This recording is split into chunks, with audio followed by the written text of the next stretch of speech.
Din hija riforma li f'ċirkustanzi sensittivi fil-familja il-pjanka titnaqqas kemm tista' u tiffaċilita l-proċess għal kapitlu ġdid. Dan saħu l-Prim Ministru Robert Abela b'reazzjoni għall-ewwel fażi tar-riforma għall qorti tal-familja li tħabbret it-tnejn filgħodu. Dr. Abela aċċenna li din riforma mibnija fuq 3 pilastri ewlenin: il-qorti dedikata, il-binja dedikata u riforma holistika fil-proċess tal-medjazzjoni. Il-Prim Ministru spjega li dan seħ wara konsultazzjoni impenjattiva u kien hemm mas-70 sottomissjoni bil-miktub f'dan ir-rigward. Intqal li din ir-riforma qed isseħħ wara 22 sena u kienet waħda mill-wedi fil-Manifest Elettorali Laburista Malta flimkien. Dr. Abela tkellem dwar ħemel ta' miżuri li jagħmel il-Gvern f'dawn l-aħħar snin kif kien iffukat kompletament li jsaħħaħ in-nukleu tal-familja biex jiżguraw li s-sinsla tas-soċjetà tibqa' b'saħħitha. Iżda il-Prim Ministru rikonoxxa li jeżistu ċirkustanzi fejn sfortunatament ikun hemm it-tmiem ta' relazzjoni u għalhekk il-ħtieġa ta' qafas legali b'saħħtu biex il-pjaga tad-dewmien tingħalaq darba għal dejjem.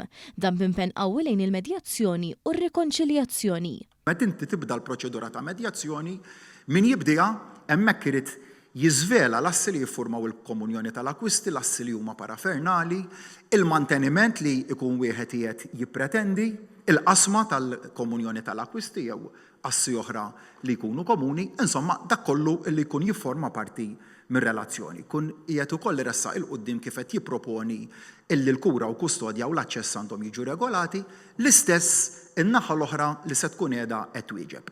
Tgħidu li ma ħataqa' fil-legaliżmu, anzi. Din hija l-sustanza ta' din ir-riforma li fil-waqt l-għandha l-parti legali hija mnebħa mill-empatija.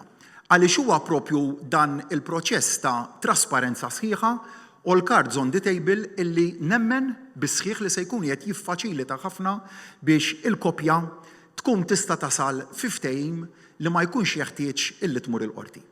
Il-Ministru għall-Ġustizzja u Riforma tas-settur tal-Kostruzzjoni Jonathan Attard sostna li din ir-riforma li tpoġġi s-sistema kollha f'pożizzjoni li tagħti riżultati aħjar, aktar ġusti u aktar umani. Is-sistema ġuridika tagħna trid tibqa' tkun waħda flessibbli, dinamika u kapaċi tirreaġixxi b'mod effettiv għal dawn il-bidliet.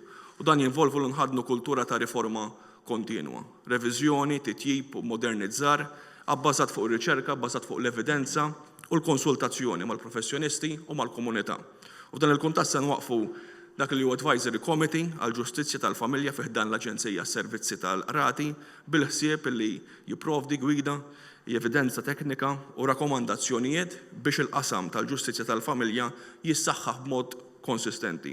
Il-Ministru għall-Politika Soċjali u Drittijiet tat-Tfal Michael Falzon stqar li riforma bħal din ħadet ħsieb li fil-qofol tagħha jkun hemm it-tfal, da minħabba natura sensittiva ta' dawn il-każi li jħallu tant pressjoni psikoloġika fuq il-partijiet konċernati, speċjalment it-tfal infushom.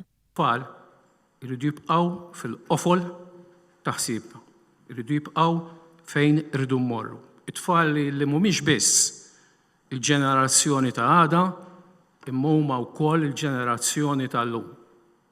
U jekk hemm dover li għandna kollha kemm aħna naħseb in nkunu hemm għal kulħadd, imma nkunu hemm għal dawk li f'ċirkostanzi differenti jkunu ftit aktar vulnerabbli mill-oħrajn. U l-enfasi li tagħmel il-liġi fuq l-interess tat-tfal hija xi ħaġa li tħodna pass ieħor il-qudiem.